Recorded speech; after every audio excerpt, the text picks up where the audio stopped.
benar, dia pasti selamat. Tetapi kalau dokternya tidak benar kerjanya atau dia memberi pendapat karena sesuatu hal, bukan karena murni karena keilmuannya, maka dia akan berhadapan dengan Elohim gitu. Ya. Dengan yang Maha Kuasa menurut Anda ya? Bagaimana? Dengan yang Maha Kuasa menurut Anda ya? Dia akan berhadapan dengan Tuhan Elohim pencipta langit dan bumi. Okay. Kalau dia membuat suatu pendapat yang bertentangan dengan keilmuannya dan bertentangan dengan fakta. Baik. Karena saya sudah menitipkan 2 orang dokter dan ahli medis, dan hasil penglihatan mereka selama otopsi sudah saya notariskan. Jadi kalau mereka mengatakan sesuatu yang berbeda dengan yang sudah saya notariskan itu, ya, berarti di sini ada kebohongan, kan begitu. Iya, saya juga sudah melihat dari otopsi itu yang kedua. Menjelaskan berapa peluru yang ditembakkan, dari mana arahnya, tembusnya kemana, dan bagian-bagian tubuh mana saja yang terkena peluru. Kemudian dia juga harus bisa menjelaskan kenapa ada darah di lipatan kaki, di belakang dengkul. Dia juga harus menjelaskan kenapa ada lubang peluru di engsel kaki kiri. Kemudian di kanan. Kemudian kenapa ada luka di bahu.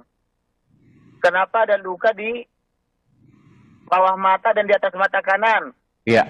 Kemudian kenapa jari-jarinya patah-patah? Nah, itu yang saya mau tanyakan. Soal jari, karena terlalu banyak ya kalau kemudian dia periksa satu persatu.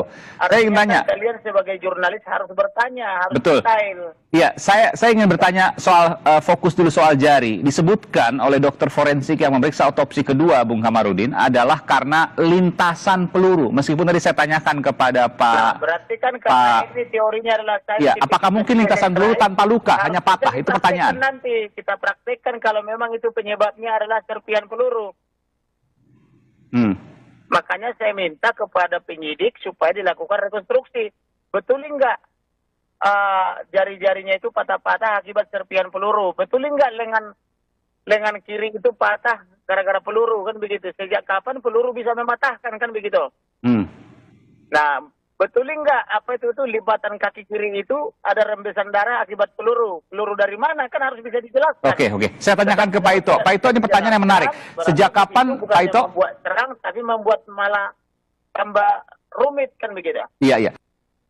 Jadi saya kan hanya bisa menyajikan fakta-fakta. Ya. Bahwa jari kelingking patah, jari manis patah. Tanpa luka ya? Tanpa luka. Kalau jari manis ada luka terbuka, semacam di atas kukunya itu. Nah, kemudian lengan kiri itu di bagian tangannya itu patah. Iya, dengan luka berarti bisa jadi karena luka tembakan juga dong, Bung Kamarudin. Patah tanpa. Kemudian itu kaki sebelah. Halo, Bung Kamarudin. Dengan panjang.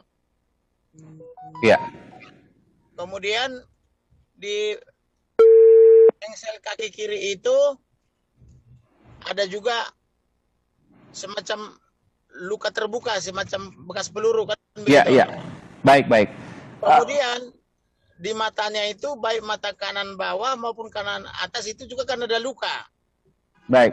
Jadi kenapa dokternya tidak tahu arahnya dari mana peluru, tapi bisa menyimpulkan bahwa itu akibat rekoset peluru, kan begitu? Iya, kalau tadi disebutkan misalnya, Bung Kamarudin, bahwa ada luka di jari manis, artinya jangan-jangan betul karena lintasan peluru, karena ada luka. Harus diuji, dari mana arah pelurunya itu, kenapa bisa mengenai jari manis atau jari kelingking, kan begitu? Sedangkan yang saya dengar tadi sekilas bahwa dokternya itu tidak tahu arah peluru dari mana, kok bisa dia menyimpulkan itu rekoset? Nah, kemudian kenapa di lipatan kaki kiri dia pakai celana panjang atau diduga pakai celana panjang, kok ada rembesan darah? Itu rembesan darah akibat rekoset dari mana, kan begitu? Nah, jadi waktu yang menguji, maka saya katakan sudah banyak saksi palsu atau orang memberi keterangan palsu, tidak lama lagi dia langsung meninggal dunia. Maka saya katakan kalau mereka kerja profesional, mereka pasti selamat. Tapi kalau mereka ada karena menerima sesuatu lalu membuat pendapat seperti itu, maka dia berhadapan dengan Elohim, kan begitu. Oke, Ya, jadi ya. ke depan ini kan udah nggak mungkin ada otopsi ketiga. Yang ada adalah pengadilan. Jadi semua nanti akan dituangkan dalam pengadilan. Anda akan membela di pengadilan terkait dengan apa yang mudah Anda yakini dan Anda dapatkan. Tidak tampil di pengadilan karena yang tampil di pengadilan itu adalah jaksa mewakili korban. Ya, ya. Saya hanya menghantarkan perkara ini sampai dengan P21 tahap 2. Betul. Tetapi yang mau saya katakan adalah bahwa fakta-fakta yang dilihat dan didengar oleh matanya dokter yang kami utus maupun ahli kesehatan itu sudah tertuang semua dalam akte notaris. Apa yang mereka lihat, apa yang mendengar sudah dituangkan. Termasuk juga dokter tadi saya dengar tidak menjelaskan kemana pankreasnya, kemana empedunya, kemana kantong kemihnya, tidak dijelaskan. Sedangkan menurut dokter yang mengamati mewakili keluarga, itu pankreas, empedu dan kantong kemih kan tidak ditemukan. Kemudian dokter forensik juga katanya, saya dengar tadi, karena saya kan lagi di Polda Sumatera Utara dinas ya, tidak menjelaskan juga mengapa otak bisa ada di dada, tidak ditemukan di kepala, kan begitu. Tadi sempat dijelaskan sedikit, meskipun tidak gamblang. Silakan. Halo? Iya, silakan Bung Kamarudin. Tadi soal organ otak sempat dijelaskan karena mencegah kebocoran dan lain sebagainya. Ada tujuan di situ, meskipun tidak Kalau mencegah kebocoran, otaknya itu kan sudah dibungkus plastik. Kenapa harus ditaruh di dada? Karena sudah dibungkus plastik kan kembalikan aja ke otak, kan begitu, ke kepala, kan gitu. Iya. Rencananya apakah Anda akan menemui dokter forensik atau seperti apa? Karena ada banyak pertanyaan dari Anda yang belum terjawab. Saya kan sudah mengajukan daftar pertanyaan di malam hari menjelang ekshumasi. Tetapi sampai hari ini dokter itu belum mengirimkan apapun ke saya. Jadi kalau dia dokter independen, karena saya yang mengajukan ekshumasi, tentu saya harus diberi dulu hasil kerja mereka, baru dia rilis ke berita. Dan rilisnya itu tidak boleh dengan model doorstop. Dia harus undang wartawan, jelaskan satu persatu sehingga wartawan bisa menanyakan secara detail. Karena ini kan perintah konstitusi, perintah undang-undang sama perintah presiden kan harus transparan. Tapi kalau dia bikin model doorstop, tentu wartawan tidak siap dengan pertanyaannya. Misalnya disebut ada 5 peluru masuk dan 4 peluru keluar. Harusnya kan dijelaskan di bagian mana saja, karena itu kan bertentangan dengan penjelasan Karopenmas yang pertama kali.